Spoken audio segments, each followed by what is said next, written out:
Hallelujah. Praise the name of the Lord. Jesus Christ, King of Kings and Lord of Lords. Thank you, Jesus. It's Monday morning here in Houston, Texas. Hallelujah.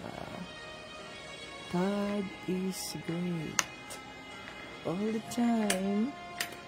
And all the time, God is great. Thank you, Lord. Kami ay nakaraos sa buong linggo. Ngayon ay panibagong umaga na naman. Ito ay aming paglingkod. Oh, hallelujah, Jesus. Thank you, Lord. Sa kapatihan. Panginoon Jesus.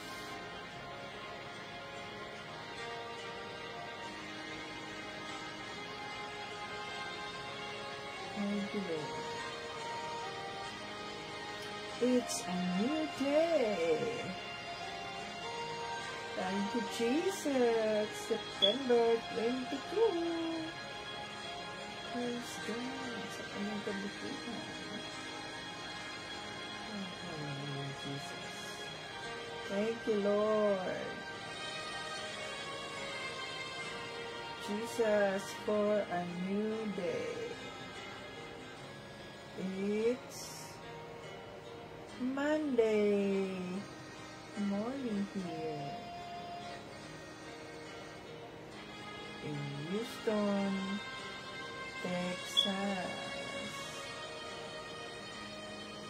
Hallelujah. Holy Spirit, lead me in every step of the way for the glory of God Almighty. Amen.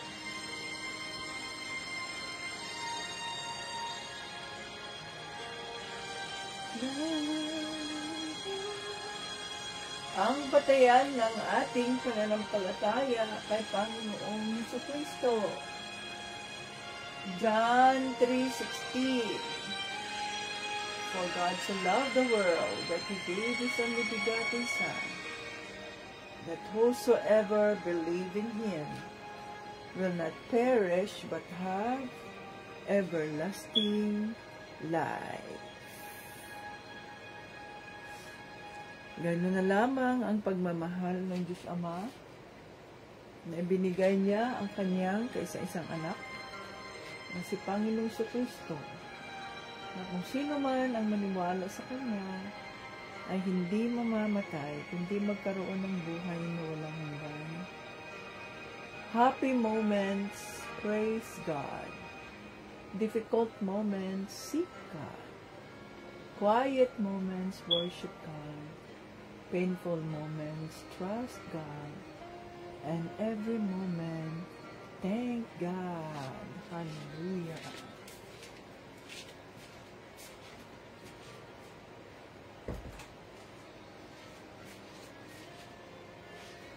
Welcome dito sa ating live. Thank you, Jesus, for a new day. Ngayon ay Monday morning dito sa Houston, Texas. Monday morning.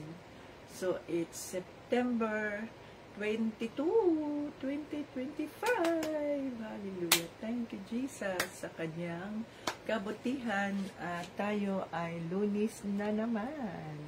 God is great all the time, and all the time, God is great! At ako'y nagising kahit napagod ang aking katawan. Hallelujah. Ayan, mga ka-Team Jesus. So, Team Jesus members, joiners, Facebook joiners, YouTube viewers, Facebook viewers, welcome dito sa ating live. So, ito ang salita ng ating Panginoong Jesucristo sa Romans 8:38. I am convinced that nothing can separate us from the love of God. Hallelujah. God is great all the time. Okay, so tayo ay magpuri na sa ating Panginoong Jesucristo. Sino-sino ba ang mga nandito? Dahil hindi ko naman nakikita ang aking line. Yan, mayroon ng 25. Okay, so magpuri na tayo sa ating Panginoong Jesucristo. Salamat sa inyong paghihintay sa akin, no, mga ka-Team Jesus.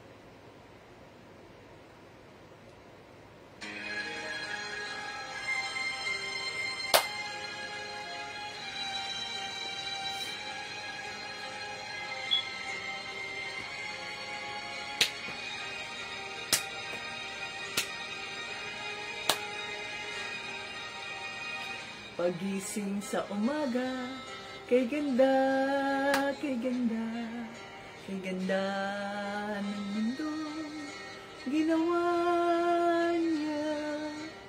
Ngayon ko lang nakita ang ganda ng mundo. Salamat sa Diyos at ako'y binago. Yes, Jesus, hallelujah. Nang tanggapin ko si Jesus, aking Diyos, na bago ang lahat sa buhay ko. Bagong ligaya ang nadarama, bagong pag-asa ang nakikita.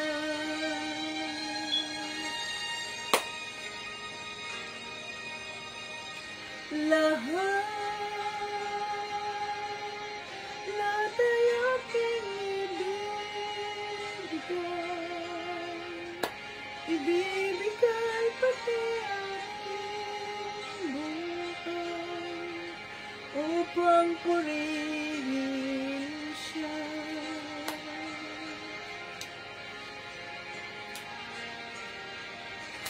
Lahat ay aking ibibigay pati aking upang purihin siya.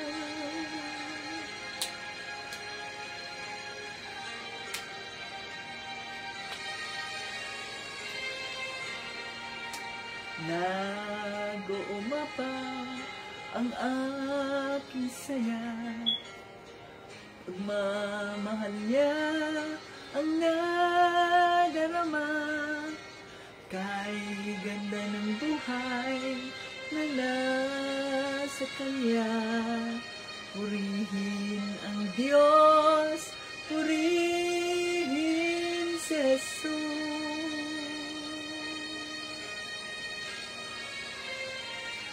Lahat ay aking ibibigay pati aking buhay upang purihin siya.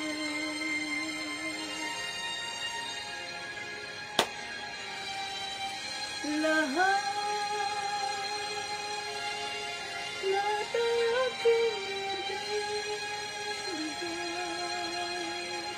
ibibigay pati aking buhay upang purihin siya. Hallelujah, Lord Jesus.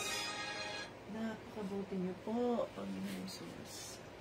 Father God, Lord Jesus, Holy Spirit, maraming salamat po at kami nandito na naman. Maraming salamat sa kalakasan ng aming pangangatawan. Thank you for restoring our strength. Thank you that you are always good at all times. You're always great at all times. Hallelujah, Father. In the name of Jesus, thank you so much po. Kami po ay nagpapakumbaba sa trono ng iyong kaawaan. Kinikilala namin na wala kaming magagawa kung wala ka, Lord Jesus. You are the real vine. At kami po ay mga sanga lamang. At kung ang mga sanga ay wala sa totoong pulo, ay ito ay masisira. Ito ay mamamatay. Kaya Panginoong Hesus, salamat po sa kapatawaran, ano man po ang aming mga nagawang kasalanan, isipan namin, mga puso namin, sa aming mga kinikilos, maging sa aming mga sinasalita, Lord. Patawaran mo kami, convict our hearts, O Lord Jesus. Para sa ganoon po ay hindi po kami maiwanan. Para sa ganoon po ay kasama kami sa darating na rapture na hindi namin alam kung kailan. Subalit naniniwala kaming it will come to pass.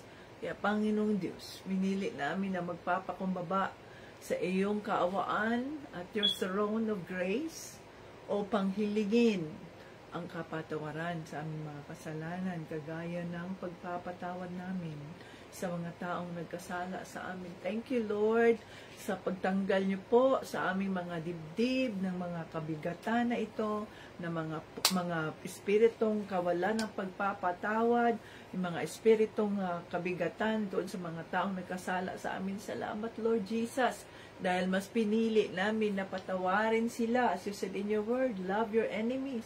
Pray for those who persecute you. Lord Jesus, salamat po. Dahil ikaw ang Diyos na buhay, ikaw ang Diyos na nakakaalam ng lahat ng aming mga problema, ng aming mga pangangailangan. Salamat dahil hindi ka nagkulang ni minsan. Ikaw ang nandiyan. Praise the name of the Lord Jesus Christ. Thank you, Jesus. Thank you sa kapatawaran ng aming mga kasalanan, O Lord. At salamat po dahil naniniwala kaming itong mga taong nanakit sa amin, itong mga taong nanira sa amin, Panginoon, in your perfect time, you make all things beautiful in your time. At naniniwala kaming mayroong himala, may pagbabagong ginagawa mo sa mga buhay ng mga ito. Para sa iyong kapurihan, O Diyos, nagagamitin mo ang mga buhay namin upang sa ganun itong mga taong ito ay magbago sa kanilang mga buhay at makikilala ka at manatili silang mapagkumbaba sa kanilang mga sarili. O hallelujah. Thank you, Jesus. Thank you, Jesus. To you be all the glory and honor, Father, for you are great. You are good at all times. O hallelujah. Salamat, Lord, at we welcome your Holy Spirit in our midst.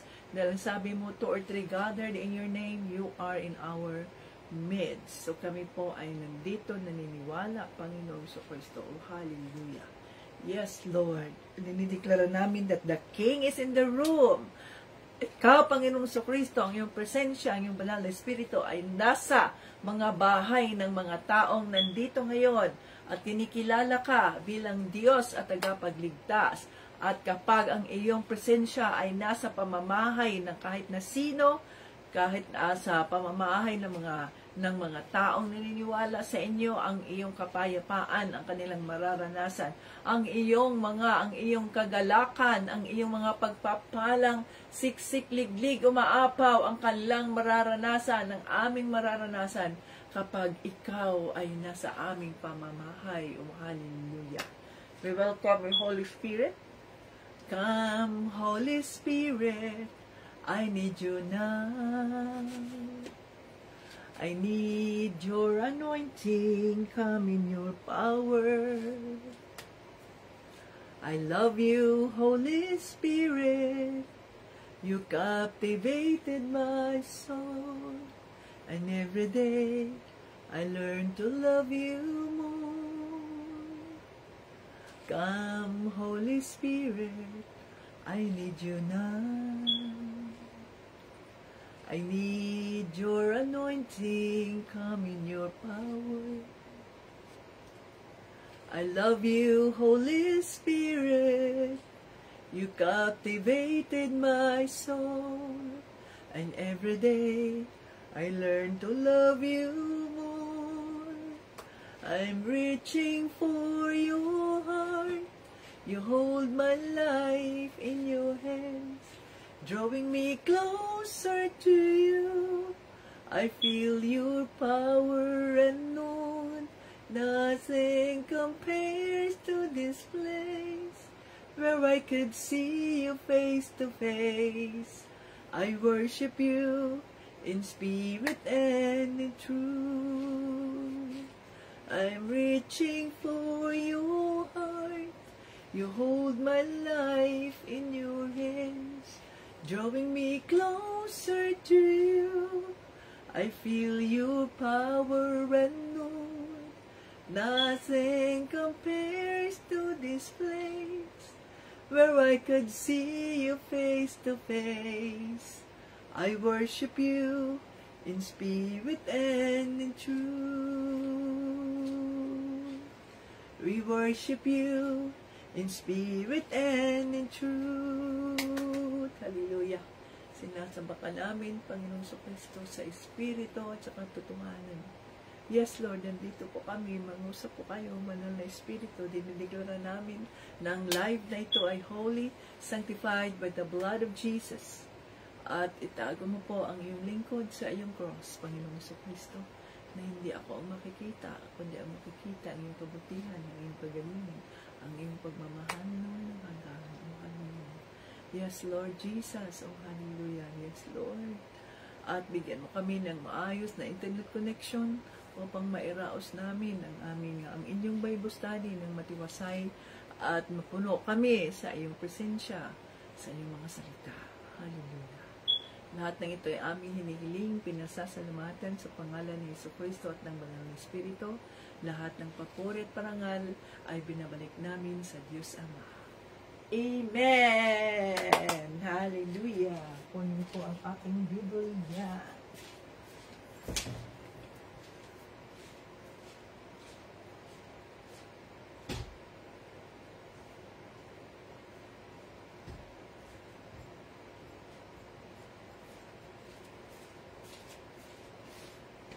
I'm reaching for you.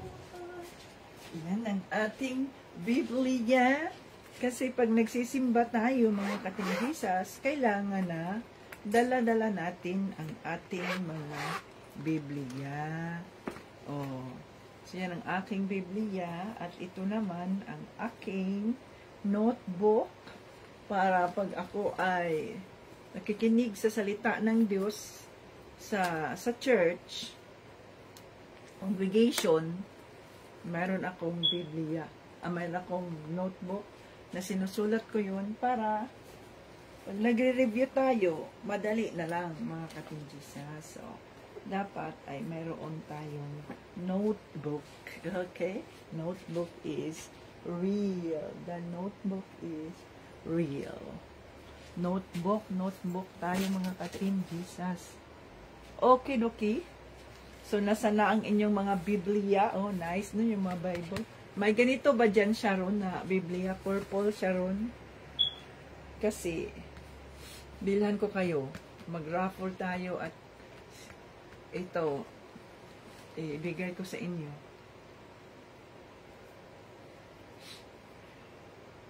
Okay, Sharon. Hanapin mo sa Shopee, Sharon, kung mayroon bang mga Bible cover. Okay, dokie. Kahapon, last Friday pala, hindi kahapon, no? Last Friday, ay tinuruan tayo ng ating Panginoong Jesucristo tungkol sa Antichrist, no? Verse 1:9. Tapos, ang pagiging anak ng Diyos. So, tayo ay anak ng Diyos, mga katingisas. Kaya dapat bilang mga anak ay huwag tayong padadaya. Huwag tayong padadaya kanino man, no? Ang sino mang gumagawa ng tama ay matuwid, tulad ni Kristo na matuwid. Ngunit ang nagpapatuloy sa kasalanan ay kampo ng diablo. Yan ay nasa, ano tayo, no? Nung nagre-recall tayo, yan ay nasa 1 John chapter 3, verse 7. verse 7 to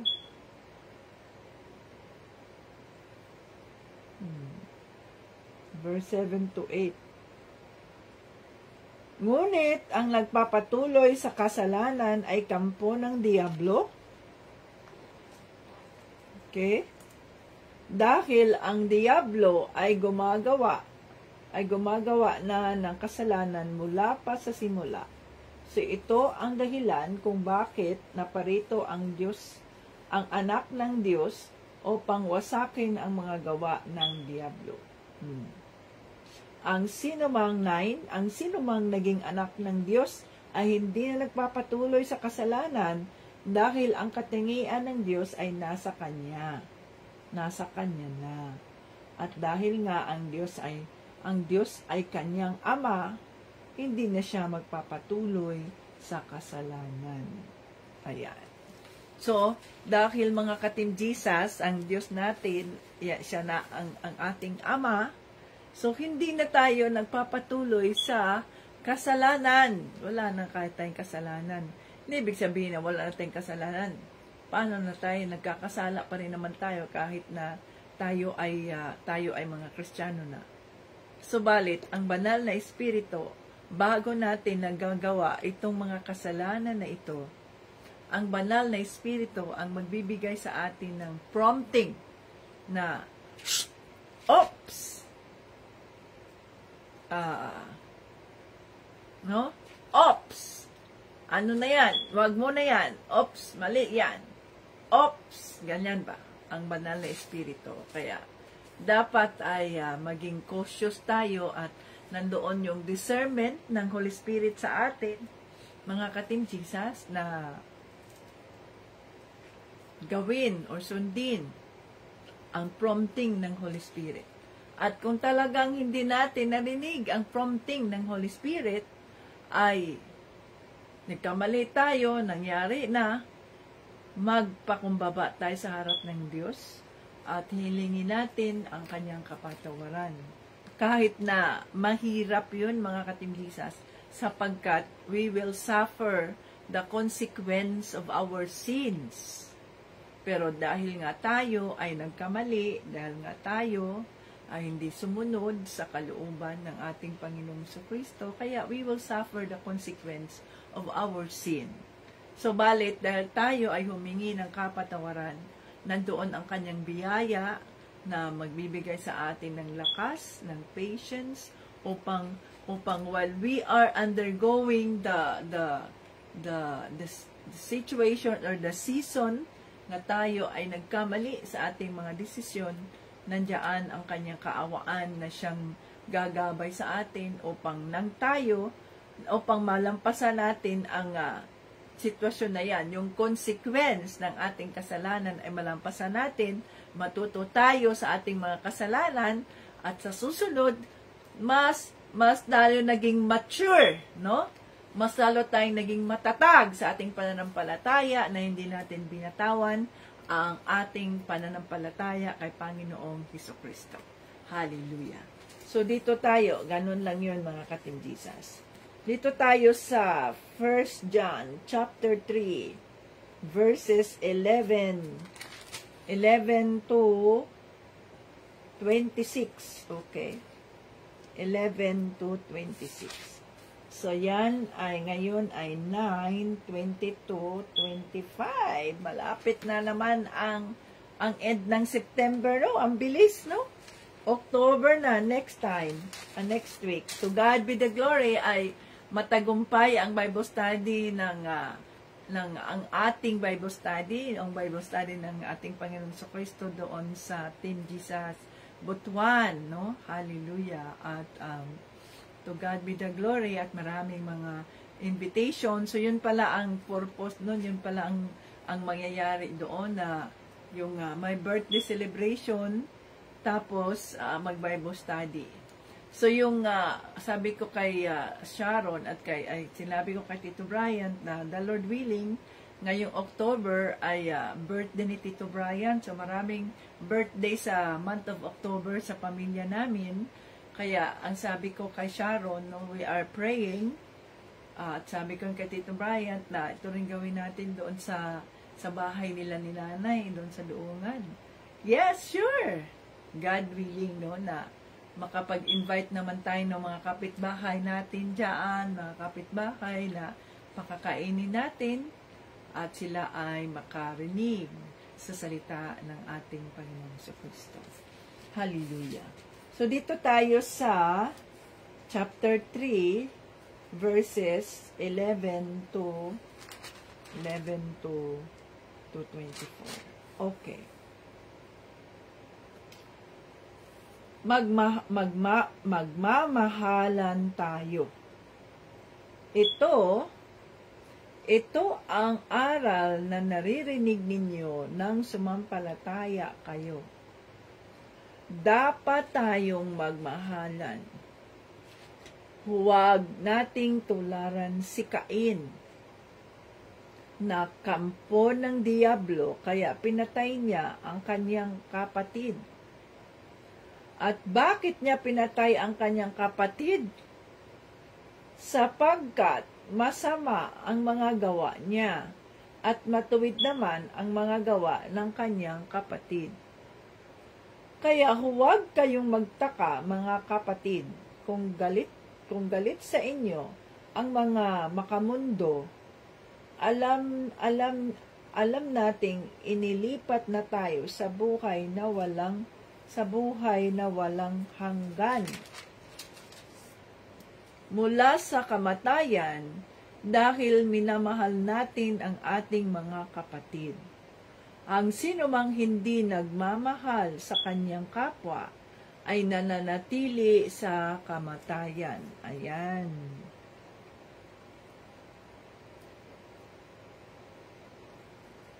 Ang sinumang napupuot sa kanyang kapatid, o kaya hindi tayo angkin o kaya nagkikimkim ng sama ng loob, mga ka-Team Jesus, no? Ayan.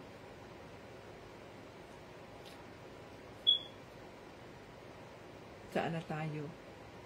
Ang sinumang napupuot sa kanyang kapatid ay isang mamamatay tao. Ala, murderer. Sinumang napupuot, murderer. Kaya huwag tayong mapuot sa ating kapwa, mga ka-Team Jesus, para hindi tayo ituring na murderer sa Biblia. At alam ninyo na walang mamamatay tao ang may buhay na walang hanggan. Sa ganitong paraan natin nalalaman ang tunay na pag-ibig. Ibinigay ni Jesucristo ang kanyang buhay. So yan ang tunay na pag-ibig. Ibinigay ni Jesucristo ang kanyang buhay para sa atin. Kaya dapat din nating ialay ang ating buhay para sa ating mga kapatid. Kung mayroon man sa atin ang nasa mabuting pamumuhay at nakikita ang isang kapatid na nangangailangan, ngunit hindi naman niya ito tinutulungan, masasabi ba nating sumasa kanya ang pag-ibig ng Diyos? Mga anak, huwag tayong magmamahalan sa salita lang, kundi ipakita natin sa gawa na tunay tayong nagmamahalan. Sa ganitong paraan, mapapatunayan natin na tayo nga ay nasa katotohanan at nagiging panatag ang ating kalooban sa kanyang harapan. Kahit inuusig man tayo ng ating konsensya, sapagkat ang Diyos ay mas higit kaysa sa ating konsensya at nalalaman niya ang lahat ng bagay. Mga minamahal, kung hindi tayo inuusig ng ating konsensya, panatag tayong makakalapit sa Diyos at matatanggap natin ang anumang hinihingi natin sa Kanya.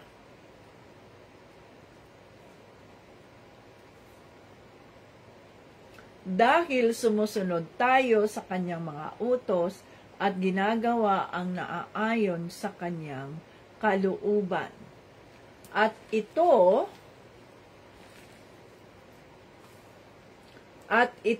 ang kanyang utos. Dapat tayong sumampalataya sa kanyang anak na si Hesukristo at magmahalan gaya ng inuutos niya sa atin. Ang mga sumusunod sa utos niya ay nananatili sa kanya at siya ay nananatili rin sa kanila. At malalaman natin na nananatili ang Diyos sa atin sa pamamagitan ng banal na Espiritu na ibinigay niya sa atin. Hallelujah. Thank you, Holy Spirit, sa iyong mga salita. Sa araw na ito, tulungan mo kami na maintindihan namin ang mensaheng nais mong parating at ito'y mas lalong magpapatatag sa aming pananampalataya kay Panginoong Jesucristo. In Jesus' name, Amen. Okay, so, ano ang pakahulugan ng salitang ito ng ating Panginoong Hesus? Ang magmamahalan tayo. O, yan. So, love one another as Jesus loved us. So, kailangan na magmamahalan tayo. Anong sabi dito? Alam na natin ang kwento tungkol kay Cain at kay Abel. Si Cain, siya yung kapatid ni Abel, pareho silang nag-offer ng kanilang mga first fruits. Subalit kay Abel, kay Cain, ang ibinigay niya ay yung may mga blemishes, yung may mga differences, yung may mga diferensya ba, yung may mga blemishes. Ibig sabihin nun, may mga kasi si Cain ay farmer. So may mga kagat yung kanyang mga kagat ng mga ibon siguro, no? Hindi ba perfect ba na may mga blemishes, na ibig sabihin nun may defects yung kanyang offering. Samantalang si Abel na isang pastol, ang ibinigay niya ay yung firstborn na matabang tupa, no? Ang kanyang ibinigay sa Panginoong Jesucristo o sa Panginoong Diyos Ama. At nung sila'y mag-offer na, ang in-offer ni Cain ay ang usok ng offering ni Abel ay pumapaimbabaw. Samantalang ang usok ng offering ni Cain ay bumababa, which means na it's not being accepted by the Lord God Almighty.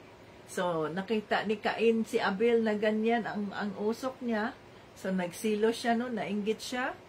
Kaya, pinatay niya ang kanyang kapatid. At alam natin ang kwento na tinanong siya ng Diyos Ama, o Cain, where is your brother? At ang sabi ni Cain, am I my brother's keeper? Ako ba ang tagabantay ng aking kapatid? Ayun ang sabi niya.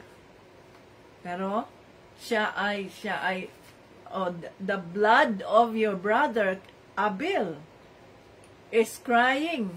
No? Umiiyak ang kanyang dugo dyan sa lupa. Waiting for vengeance, na yung vengeance, yung paghihiganti. So, tinatanggi ni Cain ang kanyang kasalanan. Tinatanggi niya. Gayong alam niya kung bakit ang kanyang offering ay hindi tinanggap ng Diyos Ama, sapagkat tira-tira ang kanyang offering. Ganon din tayo, mga katinjisas. Huwag tayong gumaya kay Cain. Dapat, unang-una, seek ye first the kingdom of God and His righteousness, and all these things shall be added unto you. Yung Mateo, no? Sa Mateo, saan ba yun? Nakalimutan ko.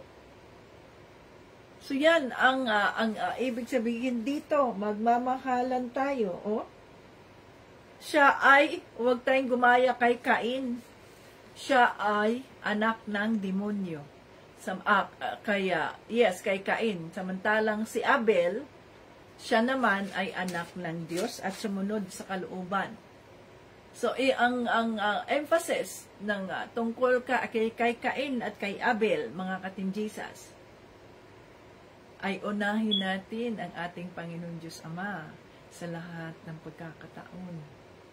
Una, ang ating isipan, ang ating puso, ang ating isipan, ano ba ang inuuna natin? Ang inuuna ba natin ay ang pagchichismis, paninira ng kapwa, no? Pagiging osyoso sa kapwa, pagising pa lang natin sa umaga, no? Sino ba ang ating inuuna? Ano bang ginagawa natin pagising sa umaga? Pagising sa umaga, hala, kaskas na agad dito, kaskas na doon, kaskas na dyan, kung ano-ano ng mga ginagawa natin, salip na sa pagising sa umaga. Salamat, Lord Jesus, gising na naman po ako. Salamat sa panibagong umaga, salamat po, malakas ang aking pangangatawan. Oh, hallelujah, Jesus.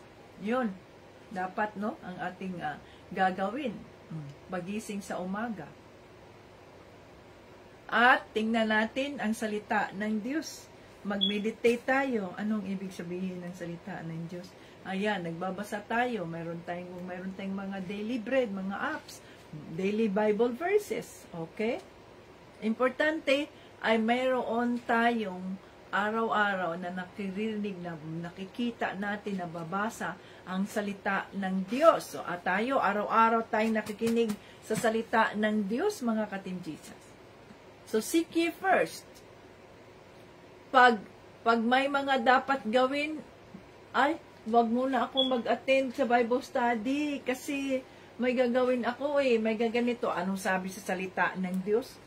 Seek ye first the kingdom of God and His righteousness, and all these things shall be added unto you. So, may mga gawain para sa Diyos, taken for granted. Parang, ay, sa susunod na lang. Ay, okay lang yan. Next time na lang. Pero pagdating sa mga kahalayan, pagdating sa mga party dito, party doon, of course, yes, pupunta talaga ako dyan. Walang problema. Number 1 ako dyan, no? See? Yan. At ngayon, sasabihin ba natin na tayo ay mga anak ng Diyos? Hindi. Ikaw ay anak ng Diablo kapag mas inuna mo pa ang mga ginagawa o ang mga gawain ng mundo kaysa unahin mo ang mga gawain ng Diyos. Hallelujah. So, kung tayo ay mga anak ng Diyos, no? Huwag tayong gumaya kay Cain. Gayahin natin si Abel. Si Abel ay puno ng pagpapakumbaba. Si Abel ay puno ng pagmamahal sa Diyos. So, anong ginawa niya? Inuna niya ang Diyos. Sa lahat ng bagay. Tingnan mo, itong dati, wala naman silang currency dati. Mayroon naman silang currency, pero ang ginagawa nila ay when you offer, hindi pera ang ino-offer nila, kundi ang ino-offer nila ay yung kung anong mayroon sila. So, dahil si Abel ay isang pastol, kaya ang kanyang inaalagaan ay mga karniro. So, ang inoffer niya sa Panginoong Hesus, Panginoon Diyos Ama, ay ang the best firstborn, tapos walang sakit, tapos, mataba, ganyan. So, iugnay natin yan ngayon sa kasalukuyan, mga katinjisas. So, ano ba ang ating ino-offer? Ang ino-offer ba natin, sige, ikaw na lang magpastor kasi masakitin ka payat ka ganito ka kaya ikaw magpastor. Hindi ganun yun, mga katinjisas. Ikaw na ang aming i-offer doon sa Diyos na magsilbi ka sa Panginoon kasi ganito ka naman, hindi ganun, mga katinjisas. Kailangan ang i-offer natin sa ating Panginoong Kristo ay ang the best. Walang kapansanan ang i-offer natin sa ating Panginoong Kristo. Dahil nga, Seek ye first the kingdom of God and His righteousness. All these things shall be added unto us. So, maging sa ating mga finances. Ayan na, nakadawat na, katanggap ka na ng sahod mo. O, ayan na ang sahod mo. Ngayon, sabi, ay, kulang naman tong sahod ko. Ganito, ganyan. Paano na to? Yan, nagkulang ang sahod mo dahil inuna mo pang mangutang kaysa unahin mo ang Diyos. What do you expect from God? Kung saan hindi mo man sinunod ang kanyang habilin, ang kanyang kautusan. Ano ang inaasahan natin sa Diyos? Sa kanyang mga pangako. Ang sabi diyan, ano?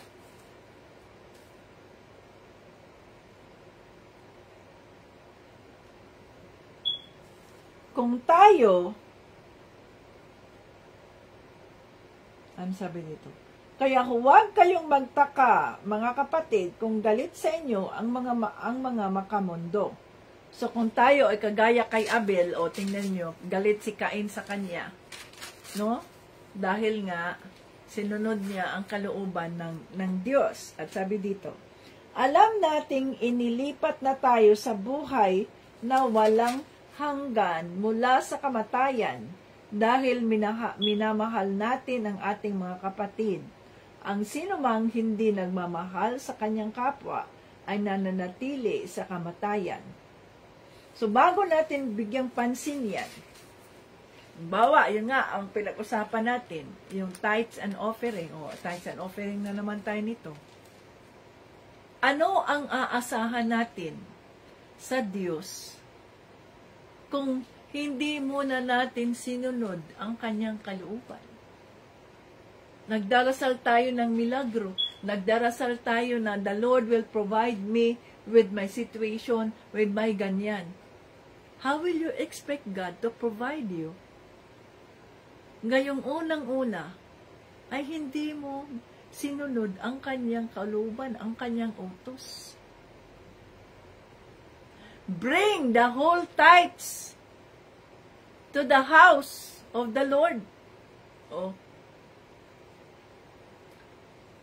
Sapagkat ang hindi pagbibigay ng tithing and offering, mga katimbisas, sa ministry ng ating Panginoong Jesucristo, ito'y nangangahulugang kawalan natin ng tiwala sa Diyos na ibibigay niya ang lahat ng ating pangangailangan.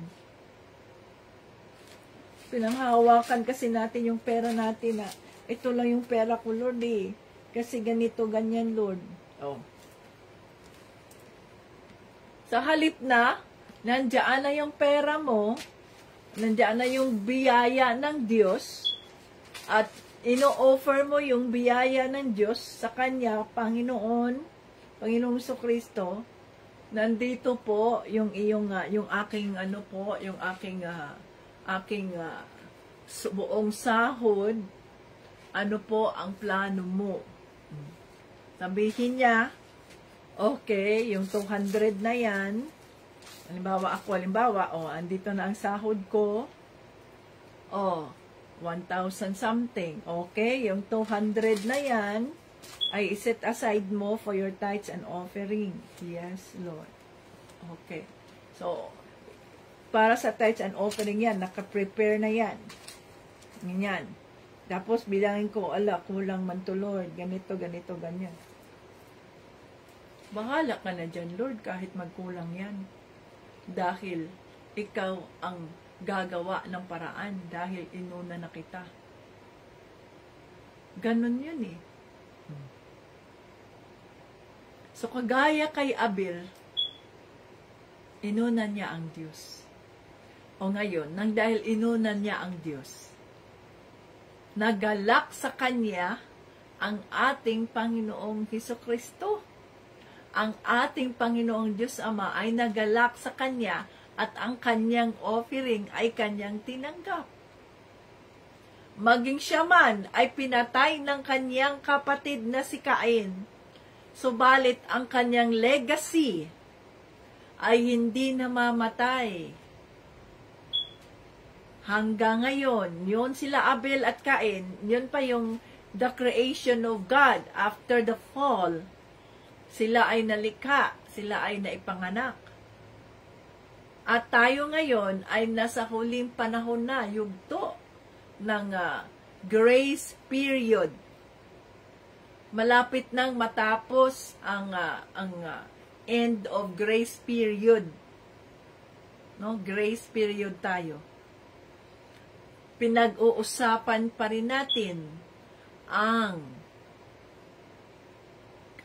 sabihin natin ang kabutihang loob ni Abel. Pinag-uusapan pa rin natin ang pagsunod niya sa kalooban ng Diyos Ama. O see? So, tayo, kagaya ni Charlie Kirk, na he is very bold na ideklara ang kanyang faith dito sa Amerika, kahit na may iba-ibang mga relihiyon ang nandito, no? May Buddhist, may Hindu, may Muslim, may ano pa mga ibang mga relihiyon yan, may atheist. Kahit na sabihin nating maraming mga hadlang ay diniklara niya ang kanyang pananampalataya. O kahit na ngayon patay na siya, pinatay siya ng demonyo, pero ang kanyang legacy ay nananatili. Maraming na-convert, maraming invitation sa college campuses, maraming mga nag-invite tungkol sa pag-create ng group for Christ sa mga campuses. See? Nang dahil sa pagsunod ng taong ito sa Panginoong Hesus. Ganon din si Abel. Si Abel, inuna niya ang Panginoon.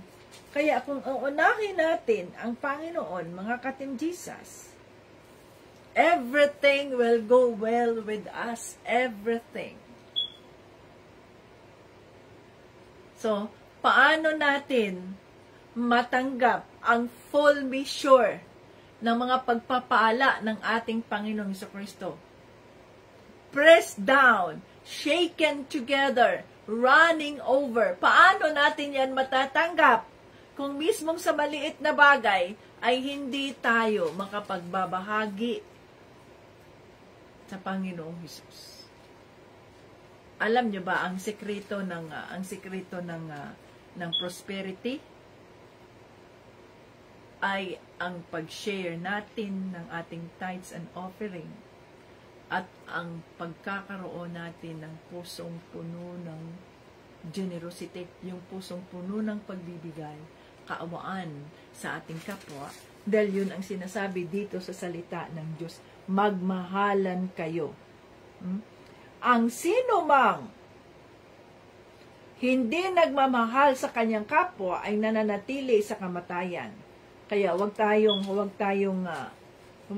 manatili sa kamatayan. Mahalin natin ang ating kapwa. Kaya nga, kahit nasasaktan tayo, we chose to forgive, we chose to declare blessings, we chose to ask the Lord's forgiveness sa mga taong yan, kahit na tayo ay nasasaktan. Hallelujah. Ang sino mang napupuot sa kanyang kapatid ay isang mamamatay tao, at alam ninyo na walang mamamatay tao ang may buhay na walang hanggan. So, ang mga murderer, sino yung mga napupuot sa kanyang kapwa? O hala, maghunos dili kayo. Kasi, hindi kayo makakarating sa langit ng buhay na walang hanggan.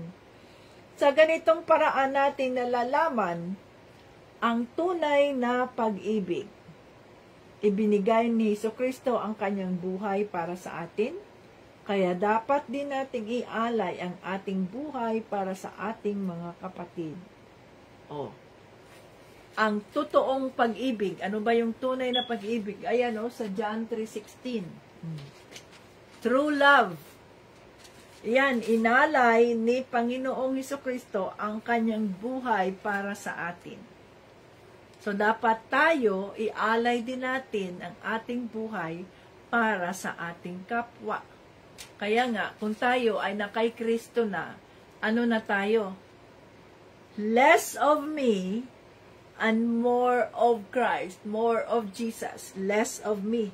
So, hindi na tayo titingin sa ating mga sarili lamang, sa ating mga kagustuhan, gusto ko to, akin, kundi ang titingnan natin ay kapakanan ng ibang mga tao, kapakanan ng body of Christ, kapakanan ng ating mga kapamilya, at iba pa. So, we sacrifice ourselves for the sake of the glory of God, para sa mga kapatid na ito, para sa pamilya na ito, ayon sa kalooban ng Diyos Ama, ayon sa kalooban ng banal na Espiritu, na okay, tulungan ninyo ang kapatid na ito, okay, ganitong kapatid na ito, ganon mga ka-Team Jesus. Ayan sabi dito, kung mayroon man sa atin ang nasa mabuting pamumuhay at nakikita ang isang kapatid na nangangailangan, ngunit hindi naman niya ito tinutulungan, masasabi ba nating sumasa kanya ang pag-ibig ng Diyos? Ikaw ang mayroon. Ay isang kapatid na ito ay wala. Pinakita ng banal na Espiritu sa iyo ang pangangailangan ng kapatid na ito. Subalit sa halip na tulungan mo siya, sa halip na ipagdasal mo siya at bigyan mo siya ng kanyang pangangailangan o tulong na kaya mong ibigay, ay hindi mo ibinigay. So yan ba ay masasabi natin na sumasa kanya ang pag-ibig ng Diyos? No! Siya ay kampo ng demonyo, mga ka-Team Jesus, sapagkat wala sa kanya ang pag-ibig ng Diyos. Ang model natin ng pag-ibig ay ang pag-ibig ng Diyos sa pamamagitan ni Panginoong Jesucristo, na hindi niya ipinagkait ang kaisa-isang anak niya upang maging sacrificial offering sa atin. Ang tunay na pag-ibig ay si Panginoong Jesucristo mismo ang nag-alay sa kanyang buhay upang tayo ay mailigtas sa kapahamakan, mailigtas sa apoy ng impyerno. Kaya kung tayo man ay pinagpapala, kaya nga I am blessed to be a blessing to others. No? So ako halimbawa, nung panahon ko, nung kabataan ko, ang hirap talaga namin dahil marami kami. Walong mga anak, no? Para sila nanay at tatay, 10. So 10 ang pakakainin mong bibig niyan, ang hirap ng buhay, no? At hindi naman sila mga may magandang trabaho, si tatay, yun na, no? Pero niraos niya kami sa hirap ng buhay, na may mabuting pag-uugali, at naiintindihan namin ang buhay kung gaano kahirap. No? So yung time na yun, nagpadala ang ating Panginoong Jesucristo ng kanyang sugo ng tao na sa ganoon, ng organization nang sa ganoon, ako ang mapili. Ako ang mapili bilang sponsored child, na kung saan sinusuportahan. Dati nga sa amin, wala kaming weekly, monthly support. Although ang aming sponsor ay nagpapadala siya ng I do not know magkano ang pinapadala bawat buwan sa organization, pero hindi namin yan natatanggap sapagkat din ay nasa organization lang. Ito ay dahil nga may organization, so kailangan na siyempre yung doon sa ang mga staff, so babayaran nila yan, so yung mga sponsors, nagpapadala yan regularly, automatic yan, deducted sa kanilang mga bank account. Tapos, yung mga sponsors, yun.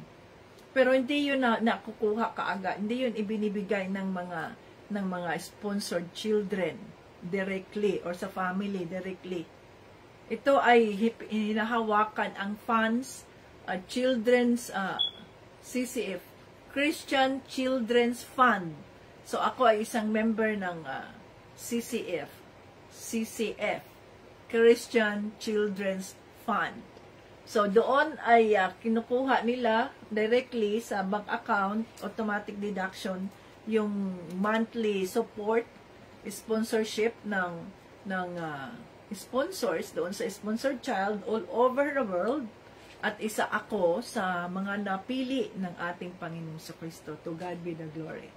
At dahil nga, isa ako sa mga napili, ako, nang nandito na ako at the Lord is blessing us, so it's a payback time.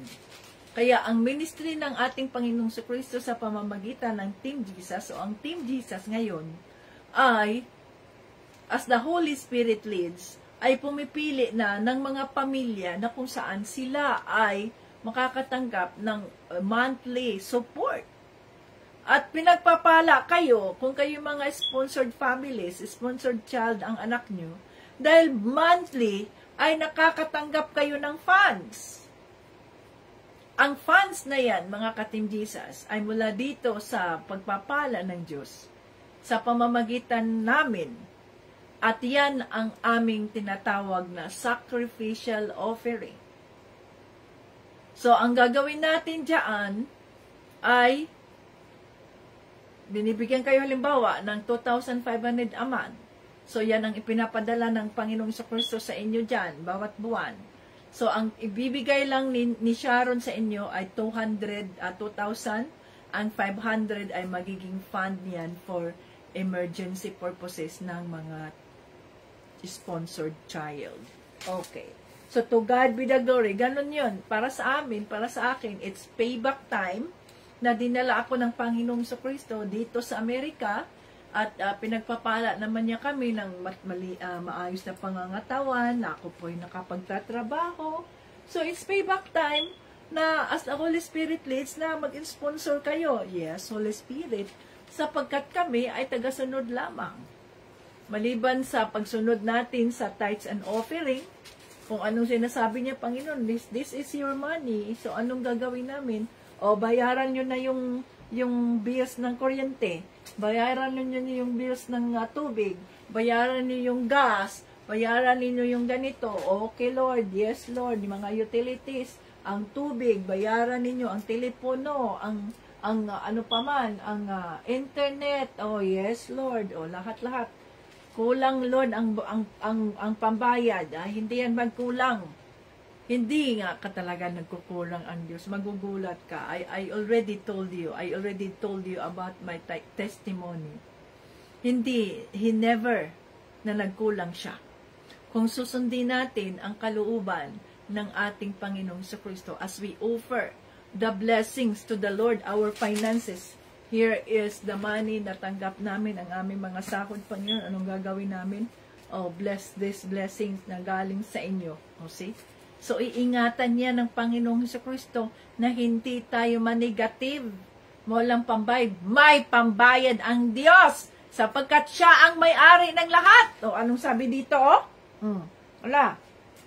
Kung siya ay may kaya, oh.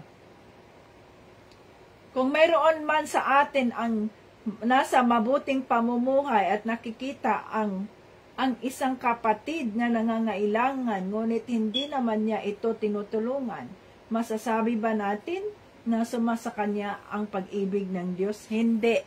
Wala sa kanya ang pag-ibig ng Diyos. Ang nasa kanya ay ang kasakiman. Ang nasa kanya ay ang kanyang, ang ano ng demonyo, ang soul ng demonyo sa kanya. Yun ang nasa kanya, mga ka-Team Jesus. Hindi si Panginoong Jesucristo. Okay? Kasi we are blessed to be a blessing to others for the glory of God Almighty. Ayan, hindi para sa atin. Tayo ay mga instrumento lang. Hindi tayo ang may-ari. It's the Lord's and we are just the vessel. Na kung saan ang Diyos ang napupurihan sa pamamagitan ng mga buhay natin. Oh, hallelujah. So, ayan, hindi sa kanya, wala ang Diyos sa kanya. At, tingnan ninyo, ang konsensya. Sa ganitong paraan, mapapatunayan natin na tayo nga ay nasa katotohanan at magiging panatag ang ating kalooban sa kanyang harapan, kahit inuusig man tayo ng ating konsensya. Sapagkat ang Diyos ay masigit kaysa sa ating konsensya at nalalaman niya ang lahat ng bagay. Sabi dito sa 18, mga anak, huwag tayong magmahalan sa salita lang, kundi ipakita natin sa gawa na tunay tayong nagmamahalan. Huwag tayo sabi, okay sister, okay brother, God bless you, God bless you. Paano ka makapagsasabi ng God bless you? Ngayong nakikita mo nga na itong kapatid na ito ay wala ngang makain, itong kapatid na ito ay wala ngang magastos para sa kanyang pamilya. Sabihin mo, God bless you. Ikaw, mayroon kang kakayahan na makapagbahagi. Hindi ka man lang makapagsabi na, halimbawa, marami kang bigas. Hindi ka man lang makapagsasabi, oh kapatid, oh brother, or sister, oh. Ang sabi ng, makinig tayo sa sinasabi ng Holy Spirit na ganito, ganyan, oh. Kumuha ka ng bigas mo dyan at kahit limang takal ng bigas o isang kilo, 2 kilo, kapatid, ayan, oh, ibahagi ko sa iyo, marami kaming bigas kasi ganito, ganyan. Oh. Kung anong mayroon ka, yun ang sinasabi, hindi naman sinasabi ng Diyos na mangungutang ka para ibigay mo doon sa iba, para ikaw, purihin ka ng tao dahil sa pangungutang mo, na naibigay mo sa kanya. No, hindi yan yung sinasabi sa salita ng Diyos. Kung anong mayroon ka na ibinigay ng Diyos sa iyo. So we offer everything to the Lord. Lord, ito na po ang sahod namin. Anong gagawin po namin, Lord? O, ito, ganito. Magpadala ka na doon sa ganito, ganyan. Magpadala ka na ganyan. Minsan lang, sabi ng Panginoon, itong tithes and offering ninyo, doon nyo yan sa ministry gagamitin. Yan, padala mo dyan kay Sharon. Doon na yun, itong gagamitin dito, itong gagamitin dyan. Yes, Lord. Yes, Holy Spirit. Ganon lang kasimple ang buhay para hindi tayo ma-stress. Ay, ano na naman ang gawin natin? Ay, ano na naman? Oh. Sundin natin ang kanyang kalooban at maniwala tayo, pangahawakan natin ang ating pananampalataya sa kanya. Basta siya ang bahala. O, anong sabi dito? O, sa konsensya niya, o. Sabi dito,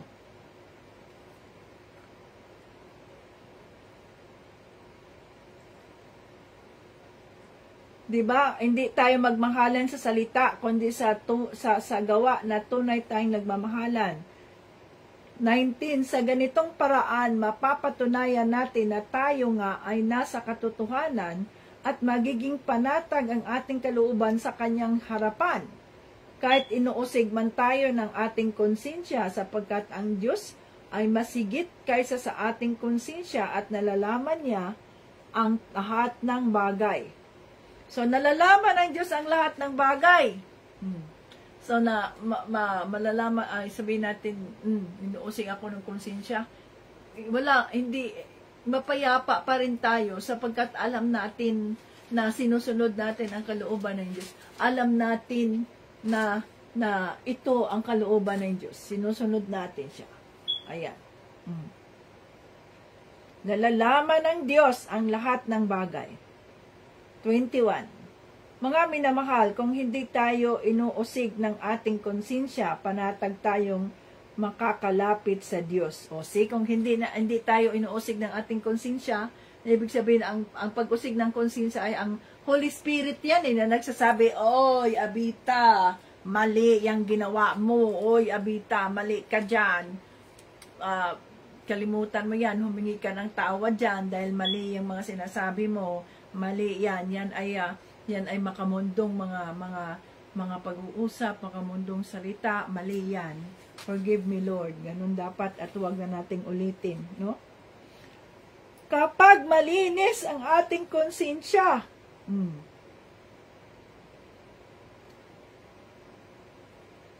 Panatag tayong makakalapit sa Diyos. So we have the peace na makakausap natin ang Diyos sapagkat malinis nga ang ating konsensya.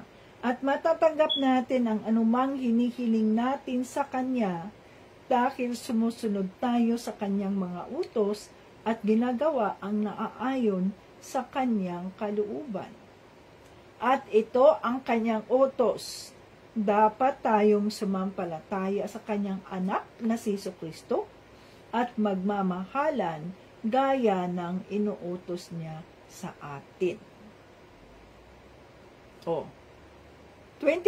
Ang mga sumusunod sa utos niya ay nananatili sa Kanya at siya'y nananatili rin sa kanila.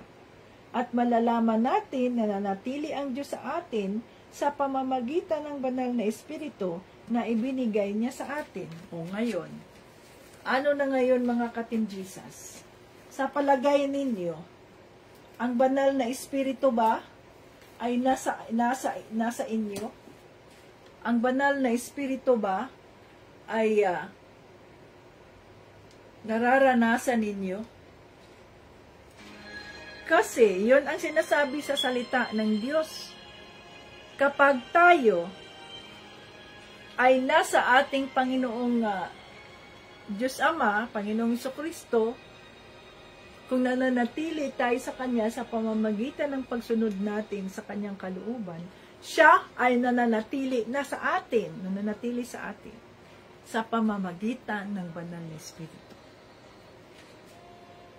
Ngayon ang tanong,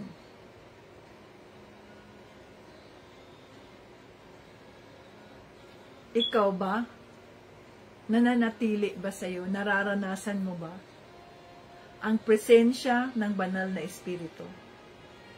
Hindi ka ba inuusig ng iyong konsensya sa iyong mga ginagawa? Dahil kung hindi tayo inuusig ng ating mga konsensya, mapayapa tayong makalapit sa Diyos. At kung anuman ang ating mga hinihiling, ay Kanyang gagawin. Dahil sinusunod natin siya.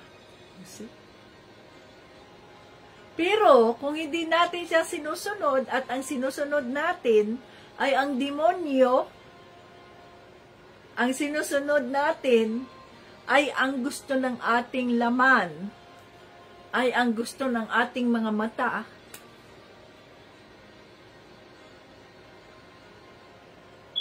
ano ang aasahan natin mula sa Diyos?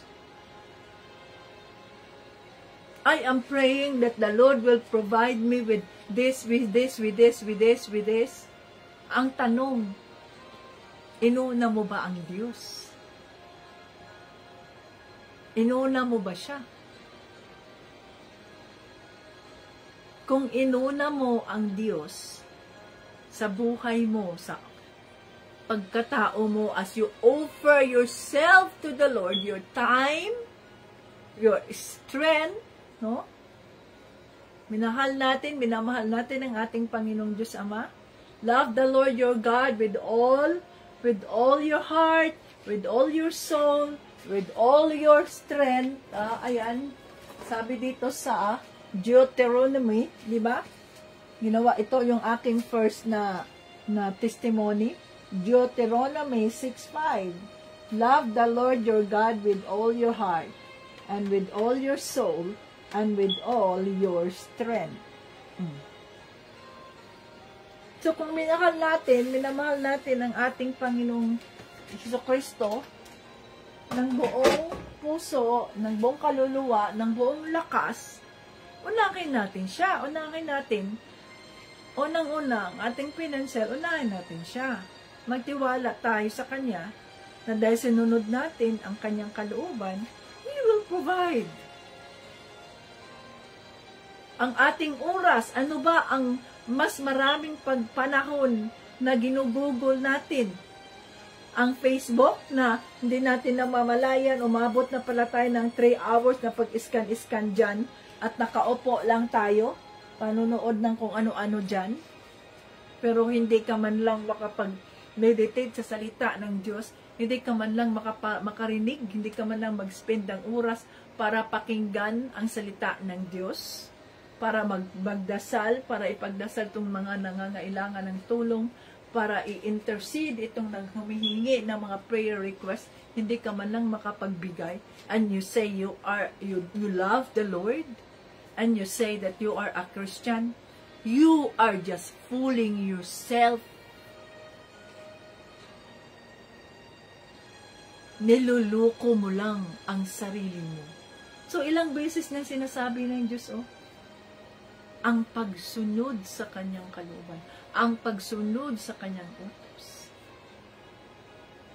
Na maniwala tayo, mananampalataya tayo sa kanyang anak na si Panginoong Jesucristo at mahalin natin ang bawat isa dahil minahal kagaya ng pagmamahal pa yung Jesucristo sa atin. Ang pagbibigay natin ng ating tithes and offering ay isang halimbawa ng pagmamahal natin sa ating kapwa. Dahil sa pamamagitan ng ating tithes and offering, kung ito ay ibibigay mo sa isang church, sa isang congregation, kasi ang church tayo ay we are the church. So, yan, ang tawag doon ay congregation or fellowship of the believers. So, kung ibigay mo doon, dahil naman, may pastor, may mga ganito, deacons, at iba pa, and they are full-time na nagsiserve sa ating Panginoong Jesucristo, wala yan silang, yun ang kanilang trabaho, yun ang kanilang katawagan. So, sa pamamagitan ng ating tithes and offering as the Holy Spirit leads, na doon ibigay, ipinapakita natin ang ating pagmamahal sa ating kapwa. Sa pagmamahal natin ng ating Panginoong Jesucristo sa pamamagitan ng mga nagsisilbi diyan sa body of Christ. Kasi may mga pamilya din yan sila, may mga buhay din yan sila eh. May mga pangangailangan din yan sila. Hindi lang tayo, hindi lang ikaw ang may mga pangangailangan pisikal. Sila rin ay may pangangailangan pinansyal din, pisikal. So kailangan nila ng suporta.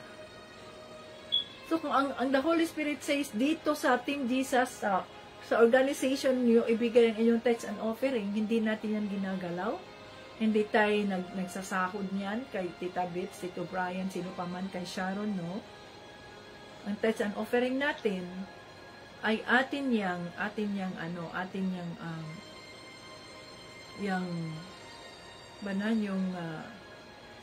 pundo yan, para sa ganoon, kung sino man ang nangangailangan, kung itong kapatid na ito ay magmi-mission sila, ay mag-ano sila, okay, support natin yan doon. Support natin yan doon. Ang mga kapatid na ito ay pupunta doon sa mga tribo-tribo, punta doon sa mga bulubundukin, dahil yun ang katawagan niya. Go! At itong mga tithes and offering natin, yun ang ating isusuporta sa kanila para mananatili sila na makapagpapatuloy sa kanilang mga katawagan na kung saan doon sila tinatawag ng Diyos. Ang kanilang burden ay para sa mga taong ito na ang layo sa sanlibutan o ang layo sa kabihasnan at wala mang taong pumupunta doon, nagtiyatsaga na umakyat sa bundok, hingal ng hingal, para lang makausap itong mga nakatira doon sa mga bulubundukin na ito at magbahagi sa salita ng Diyos. Kagaya ba ng ginagawa nung yung street ministry na bus evangelism, jeep evangelism?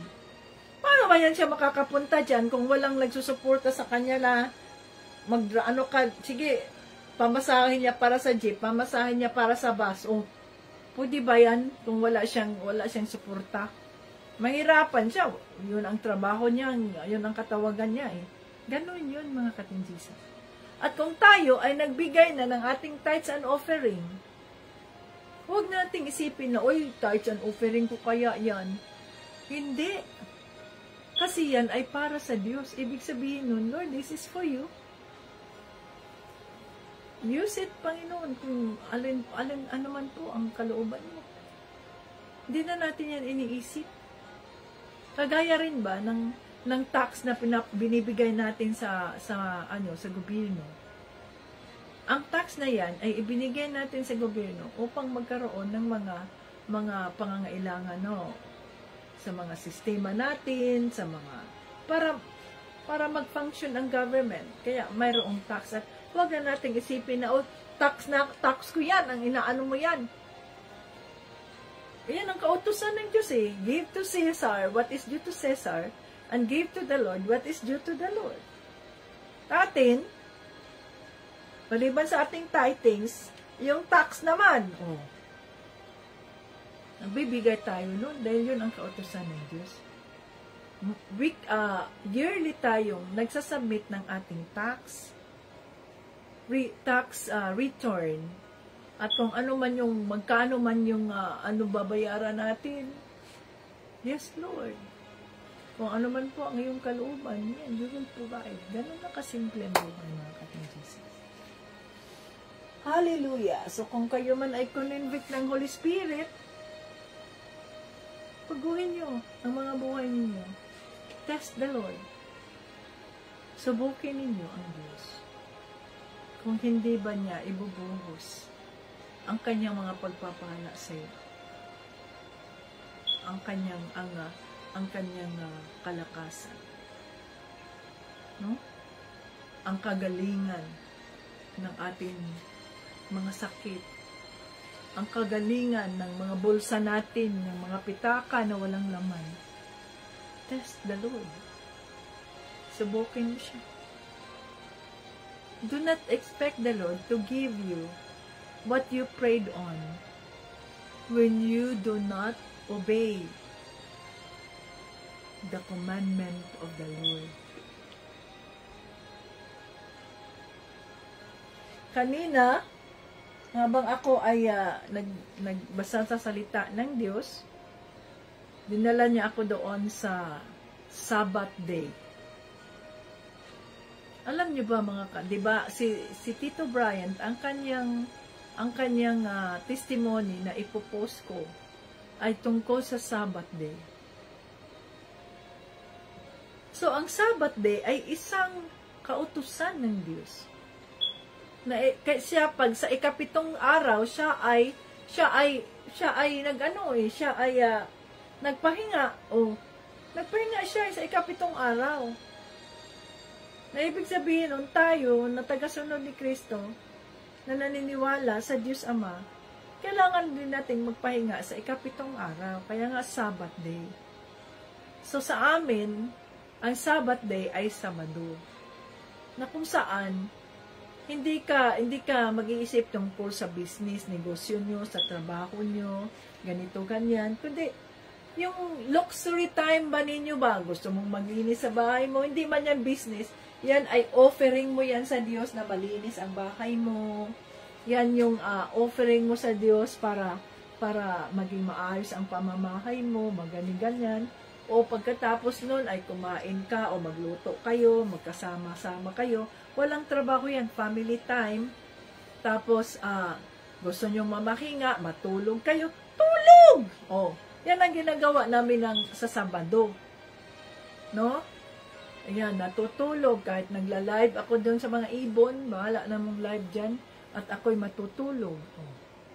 Tutulog. Ganun lang. Yan ang Sabat, pahinga para ang katawan ay ma-renew ang katawan. Hindi mapagod. At sa amin, ang Linggo, yan naman ay ang Lord's Day. Na kung saan, naglaan tayo ng oras, panahon, para sambahin ang ating Panginoong Kristo. Makinig sa salita ng Diyos. So, yan, umaga hanggang alas 12, yan ay Lord's Day. Time ng Diyos. Pagkatapos niyan, kakain na. Saan tayo kakain? Ayan. Pagkatapos ng kumain, uwi na sa bahay.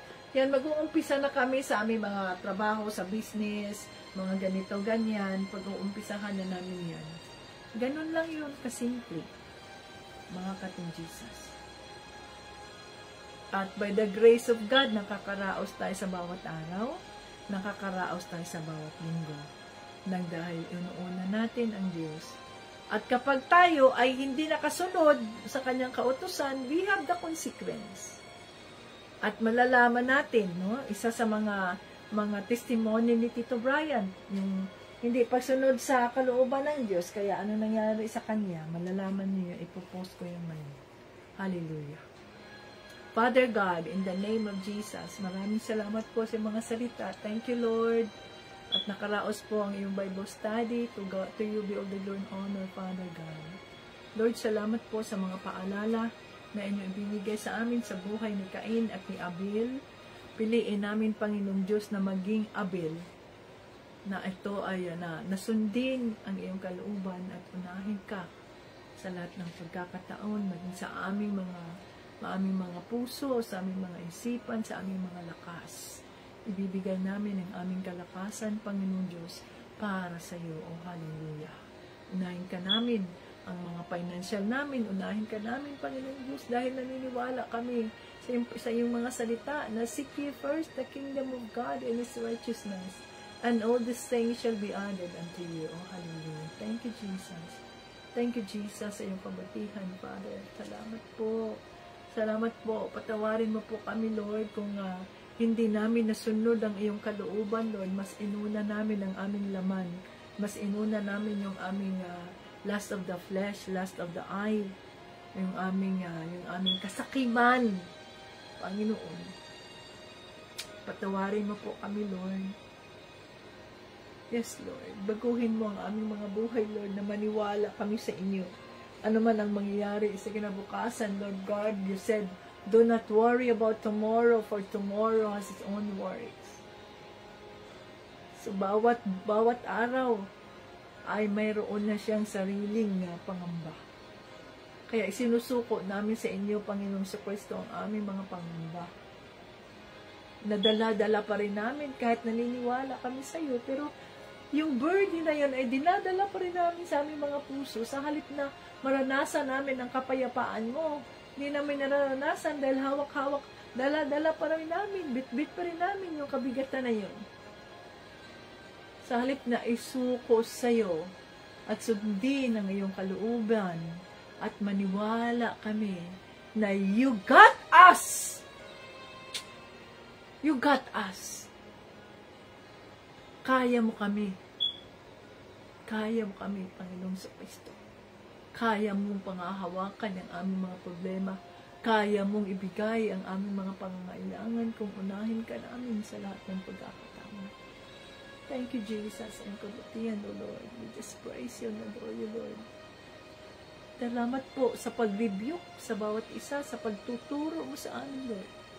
Tulungan mo kami, Panginoon, sa pamamagitan ng iyong banal na Espiritu na masunod namin ang iyong kalooban, ang kalooban ng Diyos Ama. Ano man ang mangyayari, unahin namin siya. Sapagkat siya, alam niya ang lahat at walang nakatago sa kanya. Alam mo ang lahat, Panginoong Diyos Ama, at walang nakatago sa iyo. Ano man ang pangangailangan ng iyong mga kaanakan, Panginoong Diyos, ikaw ang magtatagpo nito. Gabayan mo sila, Lord. Ingatan mo sila. Ingatan mo ang bawat isa, ang kanilang mga pamilya. Pagpapalain mo po ang mga gawa ng kanilang mga kamay. At kami po ay maging matuwid sa iyong harap, Panginoon Diyos. Maraming salamat po, Lord Jesus. As we declare that Jesus Christ is Lord over us, and as for us and our family, we will serve the Lord Jesus Christ. We plead the blood of Jesus to cover us from our head down to the sole of our feet, declaring that no weapon that form against us shall prosper in the mighty name of Jesus. We activate the billions of angels of the Lord in front of us, behind us, all around us, in Jesus' name. Amen! Hallelujah! Ayan, so kailangan na ideklara natin, mga katindisas, ang kabutihan ng Diyos, ang pagpapala ng ating Panginoong Kristo. Ay, ang tagal natin, no? To God be the glory. Napakabuti ng Diyos. Ang sarap makinig sa salita ng Diyos. Maraming salamat sa inyong pakikinig. At hanggang sa muli, Jesus loves us. Bye-bye. Mwah!